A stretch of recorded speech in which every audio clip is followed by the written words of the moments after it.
Down to the final regular season game for the John Tyler Lions, and a district championship has already been clinched.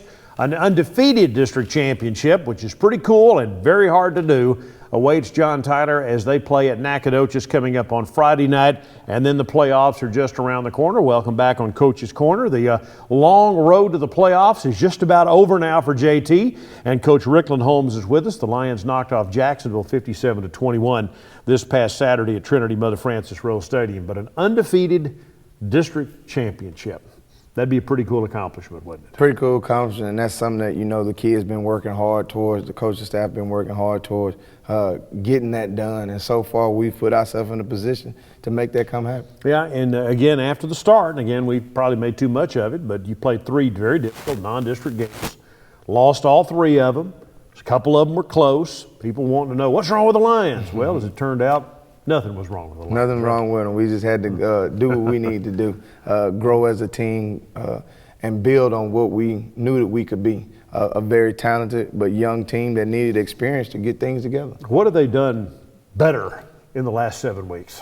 Well, their practice habits have changed a little bit. They're starting to understand that, the small things that they wasn't doing in practice at the first start of the season, they're starting to do a lot better going into this district play that we're in right now. And they're understanding. They have come together and they have proved not only to themselves but the state of Texas that they're still the Lions. Is there any one district game that jumps out at you? I mean, you started out with a 65-33 win over White House. Has there been any one moment in district that kind of set the tone for the whole thing, you think? Taking care of business against Ennis and Lufkin this year.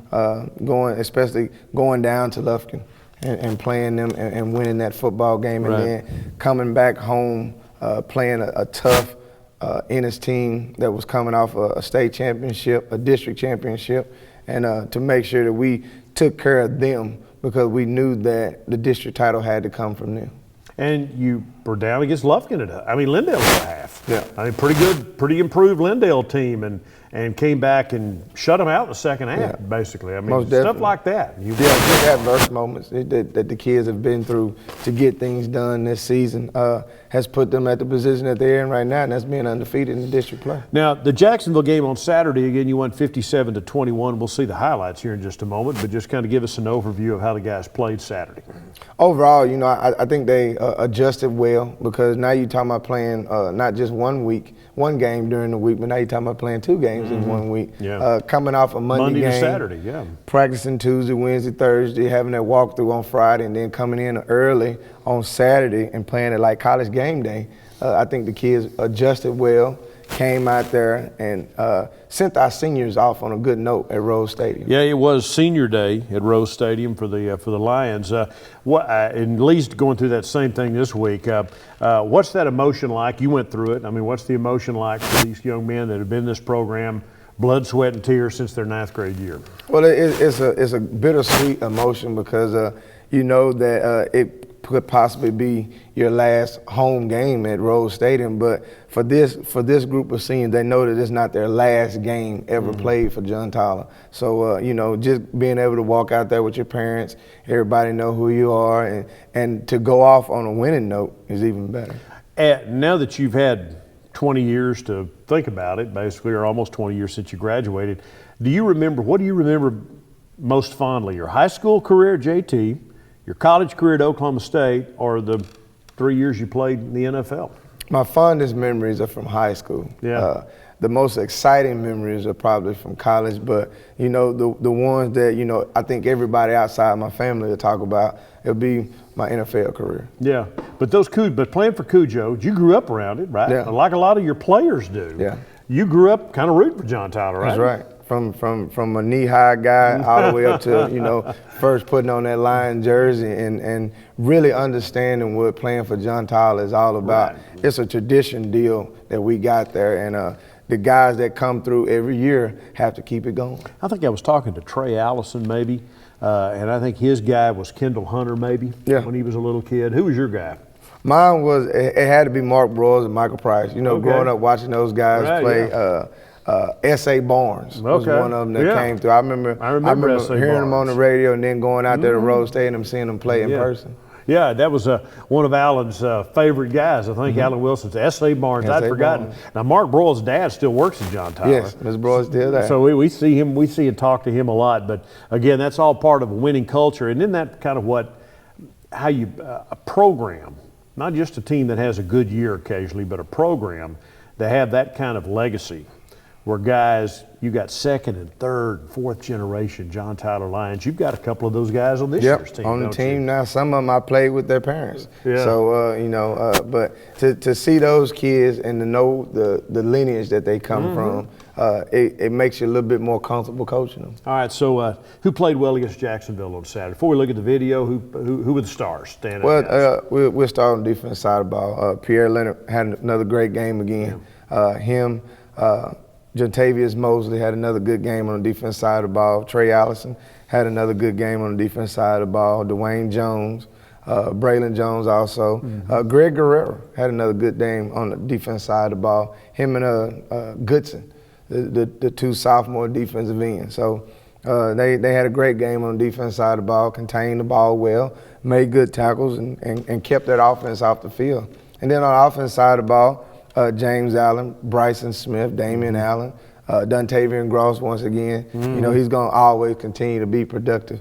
So, and the offensive line, they're starting to continue to gel together, and they're starting to be that unit that we need them to be the solid front to not only protect Bryson in the passing game, but open up runs for the running back. Now, DeQuaylen Kennedy had been hurt for part of the season, right? And you got him back last week? Actually, he came back the week before. Week before last, yeah. And he's your center, which allowed Braylon to play guard. Am I right about that? No, that's DeQuay Montgomery. DeQuay, okay, all right. So who's the offensive line? How's the O-line line up right now? Right now you got at center, you got Montgomery, which is the one that came back. Then you got Braylon at guard. Then you have Kobe Harris at the other guard. And then you have at the tackles, Alex Bridges and Adrian Harris. Adrian Harris. It's a pretty good group, veteran group. I mean, these kids have been around the block. They kind of know what you expect of them. They're all juniors and seniors, are they not? The only one that's on there that is a junior is the center. The center. All the rest of them are seniors. Okay, all right. Montgomery is a junior. Everybody else is a senior. Yes, Montgomery's played for 15 games last year for us as a sophomore. As a sophomore, I remember that. How much of a difference does it make on the O-line to have that kind of experience up there? Makes a big difference, especially with the added presence of Braylon Jones on the offense side of the ball. It gives us a strong front to do what we need to do offensively. All right, let's roll the tape and take a look at the highlights. Again, JT, a 57-21 winner. The game originally scheduled for Friday, but of course because of the movement and the game played Monday at Corsicana a week ago Monday, Lions moved the game to Saturday afternoon. It's a 1:30 kickoff at Trinity Mother Frances Rose Stadium. And let's roll the tape. First of all, touchdown here by Pierre. Pierre Leonard at quarterback. At quarterback? At quarterback. I didn't know that. Okay. Yep. We call this the Fat Cat package. The Fat Cat, really? There's the Fat Cat package. Now, that's not the Fat Cat package. No. That's James Allen right there. James Allen running that ball in there this time. Hey, talk to me. Tell me about those unis you got there. Have we seen those this year? Black helmet, black jersey, blue pants, had the blue socks and the pink spats on for breast cancer awareness. Right. I like that. It's a good-looking uni. They know you're there, that's for sure. Oh, yeah. No hiding. It's a good run right here by DeJuan Bill. Okay. He's a senior that had a great game on senior day. Boy, he did a nice job of picking the right hole there too, didn't he? Yes, he did. Good job up front and at the edge blocking guys. And you see it from the end zone here. He originally looked at turning it inside and decided that the better effort was right there. Got it. Yeah. Right there outside. Did they give him a touchdown? Yes. No, it was 1 yard line. Put him down on the 1 yard line. But he got to score the touchdown. But we ended up giving it to him, letting him get it in. All right, okay, anyway. There you go. All right, so DeJuan Bill's 1 yard run. And here's the end zone version. See what he sees there, right? Yep. Right there up the gut. Okay. All right, now you're back on defense. Good job right here by the defense. That quarterback was the district's leading rusher, too. Yes, and he's a very athletic, talented young man, too. And he had 166 yards rushing, but that was about all they had. That was pretty much their offense. Yeah. You know, guys like this, you're not going to be able to stop them. You just got to try to contain them. And I think overall we've done a good enough job to contain him enough to keep them from putting points on the board. All right.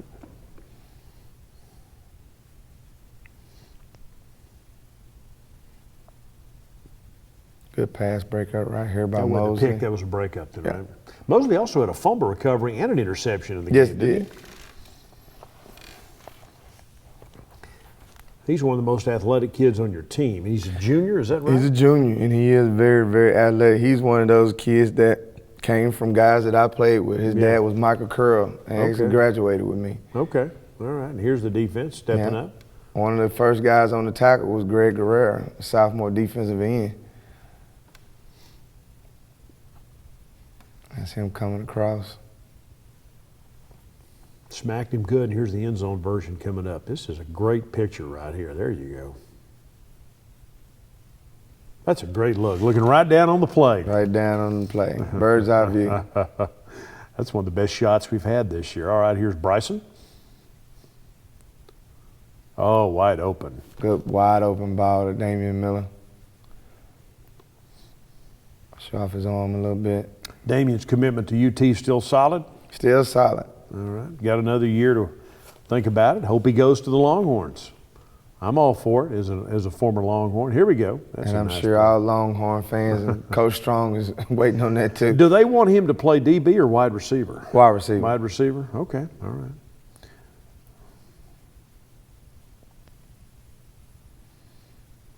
Who strings Good that job out? right there. Who made that play? That wasn't Chandrick, was it? Let's see. Yeah, that was him stringing it out, first contact, and then the corner coming off Okay, was all right. Nick Thompson. Nick Thompson, okay. And Chandrick is number 25. He's left-hand side of your screen there. And No, the first contact was Bryson Gibson. Bryson the Gibson, safety. okay, He Bryson. came down first. okay. Zone read, Good Pierre. play right here by Pierre.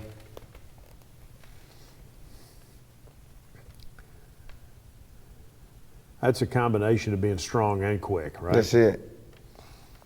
Coming off the ball good, low and hard. You see right here what he saw.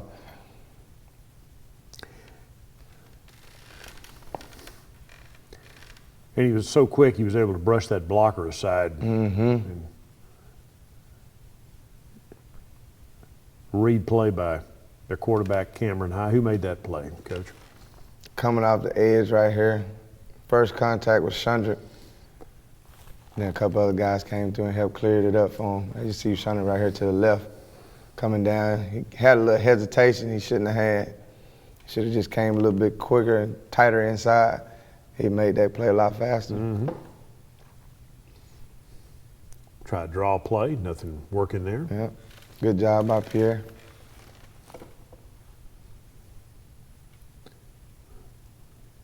There it is. We're going to see a really good version of it here in just a moment. Looking from behind, there you go. This is a great look at it here. This is excellent. Good job beating that offensive lineman. Fantastic. All right.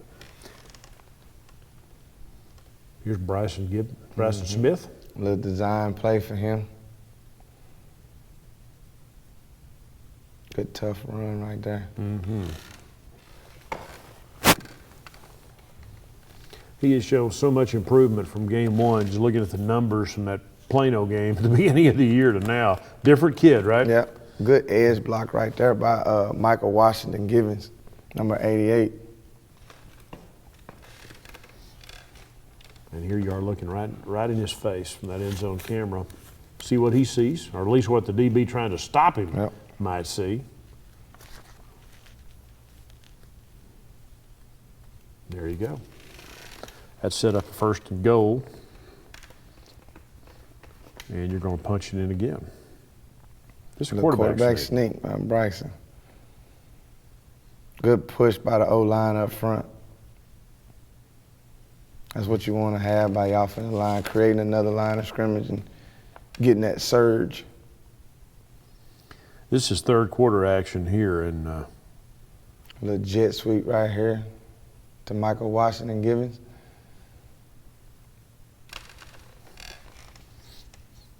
A lot of good blocking out front. Yep. Those two wide receivers really doing a job there, weren't they? Yep. End zone look. I had to get refocused on that one. I think we lost the ball. But it shows you what a team game this is. The wide receivers blocking downfield. Gonna get a This pick right here here. is going to be an interception by Mosley. This is Mosley, right? That's just a great play. Yeah. He one-handed that ball, didn't One he? athletic guy. That's Odell right there. Beckham Jr. right there, isn't it? One-handed play, right? And did he one-hand Right that ball? Yeah. See the end zone version of it here. Hope we get a good look at it, but watch the athletic play.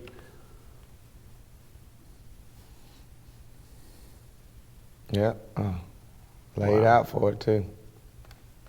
Good job.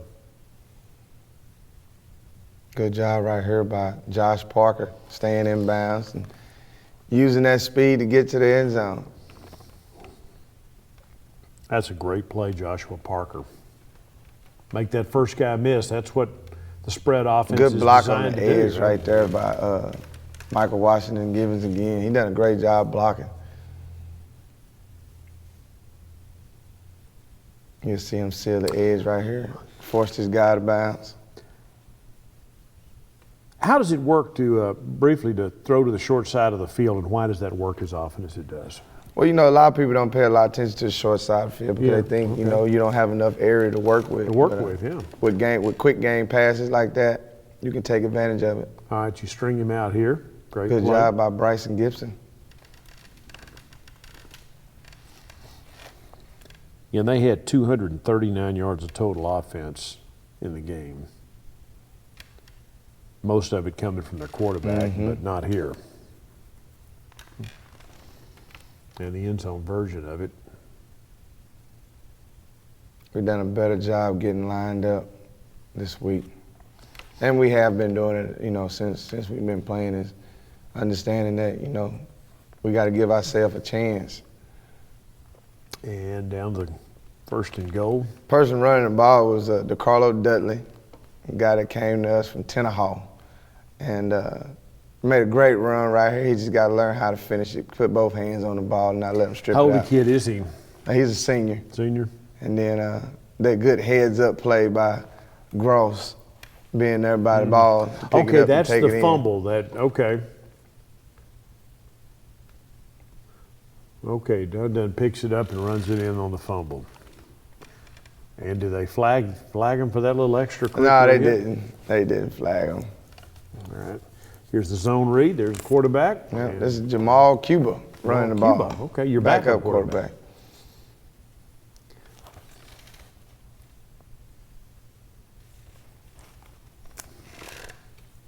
Good job.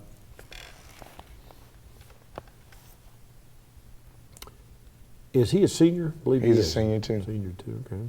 All right. Good field goal right here by Devin Salazar. Devin Salazar. Good snap. Good hold. Good kick. And the end zone version of it. The whole mechanics of a play like that generally take, what, 1.5 seconds, something like that, to get through? You want to get it under 1.6 seconds. Yeah. Outstanding play. Good on job the right edge. there by Goodson.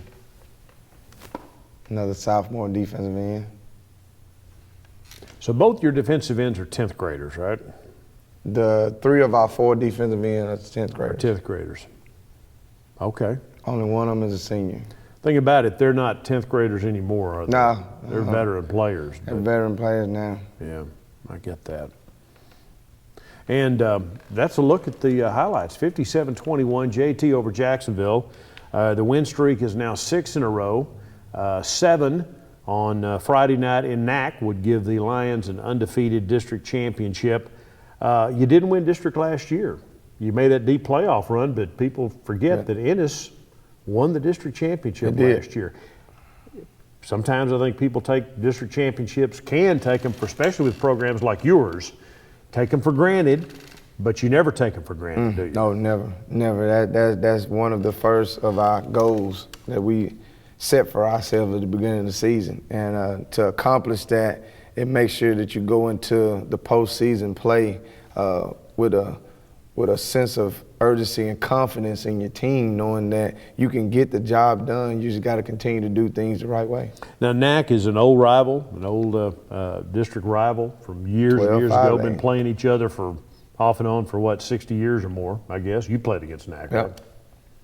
Right? What do you know about this football? They're in a situation. They're 3-3 in the district, so for them, Friday night, this is a must-win ball game, right? Yeah. So they can make sure that they at least have an opportunity to be one of the 4 teams that go to the playoffs. But, going against us, we got to make sure that doesn't happen, because we got a goal that we got to try to accomplish, which is going undefeated and winning the district championship outright. They need to beat you, and then I think they need, of course, a can to lose, right? Yes.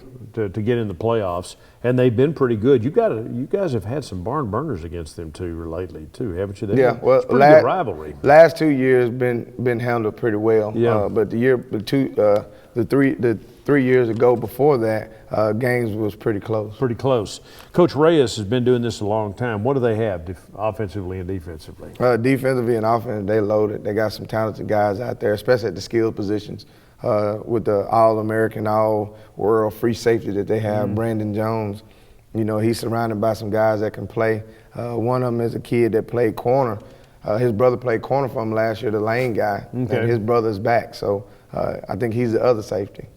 So you go on the road to NAC, and again, at this point in the year, does it matter, road game, home game? I mean, your guys are conditioned enough now. Does it really matter? Sometimes teams like to be on the road almost as much as they like playing at home. Football games, football games. Yeah. They all got to be played at a stadium with either grass or turf. So with lights on, right? Yeah, with lights on. So we just feel like we just got to go out there and play John Tyler style football to make sure we take care of business. What about injuries? Did you get out of this one pretty clean? We came out of this one pretty clean. Our backup quarterback got banged up a little bit, but he won't be missing the game.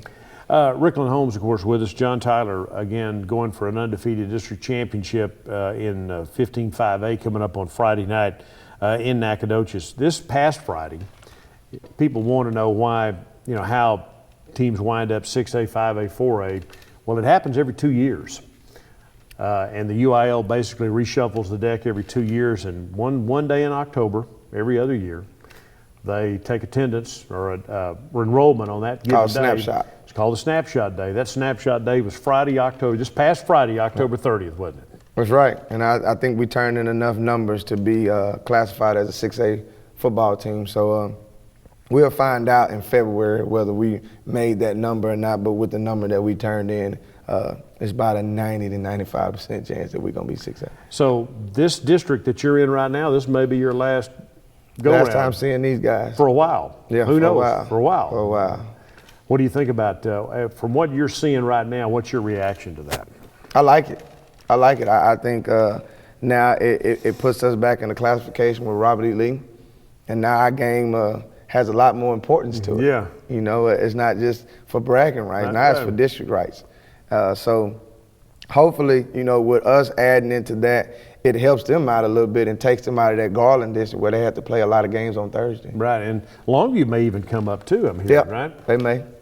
So if that happens, then you'd probably get, well, I mean, who knows what the UIL will do, but there's a chance that in the perfect world, the East Texas school, the 3 East Texas schools, Mesquite, 3 Mesquites, and then you possibly could pick up the 2 Rockwalls. The 2 Rockwalls.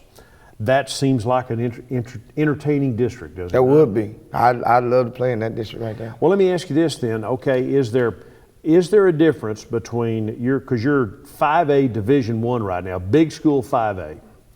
Is there much difference between Division I 5A and Division II 6A? No, not very much difference. Only difference is the amount of kids that you got on the sideline, the amount of kids that's in the school, because the talent level is pretty much the same. How many kids you have in your program right now, Rickland? 178. 178. How does that compare with other even 5A schools? As far as 5A schools, I'm a big 5A school. You're a big 5A, even with the number of kids in the program. Yeah. I mean, we fit in there well with the lower level 6A schools. Right. Is what we fit in with. All right, what about Longview? How many does John King have in his program? He has somewhere between 120 and 150. Okay, really? Okay, so it's not that many. I thought he might have more than that. In a perfect world, would you like to have a couple of hundred kids in the program? Is that a good number? What's yeah. What's the good number? Because, What's the optimum number? of the depth that it creates. You know, a lot of people think the more number of kids you got, the more athletes you have. That doesn't necessarily mean that's not necessarily the case because as you can see with us having the number that we have, we still have the talent pool that we need to have to compete. And for those who would be afraid of, and again, this is not definite. You're not nobody says you're a 6A team yet. But for those who would look at, say, an Allen or one of the big schools and say, oh my, how are you going to beat those? Well, the bottom line is you don't have to. In the playoffs, you wouldn't be facing those 5,000 high school. Yeah. You're only facing 11 guys at one time anyway. Right, yeah. You know, because they can only play 11 guys on offense, defense, and special teams at one time. Yeah, they got a lot more kids on their sideline. Yeah, they may have a lot more kids Doesn't to pick mean they got more players, as far as creating a football team for their program, but talent pool is still the same. I think our kids, East Texas kids, we can compete with any other Metroplex school. So you're not afraid at all of going up against those mega schools. Some of them might be twice your size. Doesn't bother you in the least, right? That's right. But when you line up out there on Friday or Saturday, it's 11 for John Tyler, it's 11 for that team for that other team right there. That's right. And whoever's 11 plays best and wants it the most wins. That's the one that's going to win. You have to do that, and again, there have been years when John Tyler's numbers have been down. And when you first took over the program, and even before when Derek Rush was here, you didn't really have 5A numbers at that time, did you? No, not really. Not really. I mean, we had the talent. We had some really good players, but as far as the depth, we just didn't have that. Do you have more depth now? I think we have created it more with depth because we got away from trying to play guys on one side of the ball. By having guys that can go two ways at multiple positions, it's just like having a 3D really good team. But you don't see that as much at the 6A level. Yeah, because of the number of kids that they have. Right. They try to avoid that, but you embrace that, don't you, the two-way starters? Yeah, most definitely. You played two ways, didn't you? Most definitely. And if you look at the Cedar Hill team that won last year, they had a lot of guys that went both ways. And that's a 6A Division II team. All right, talk to me about, we've got about a minute left, talk to me a little bit about, the importance of the win and what it'd mean to you to beat NAC on the road on Friday night. Most important thing about beating NAC this Friday is going undefeated in district and winning that trophy outright, bringing it back to John Tyler High School, because for the last 2 years we've come up short on winning the district championship. So to get back on track and to get that back, and just to know that that's the first gold ball of 7 balls that we're trying to go get. All right, and the others, of course, still out there. Again, just to be able to get that done, and it would mean a lot. And of course, it looks like you're going to play Texas High in the first round, right? Well, it looks like, unless something happens with Longview and they get beat by Hallsville, that's the possibility that it would be Texas High. All right, so good luck. Appreciate it. Again, the Lions, it's the Nacogdoches Dragons. Friday night, that game in Nacogdoches. Kickoff at 7:30. It's the final regular season game, an undefeated district championship on the line. Lions are already at least a co-champion, but they want the gold ball outright, and they certainly need and deserve your support in NAC on Friday night. For Coach Holmes, I'm Bill Coates. Thanks for joining us.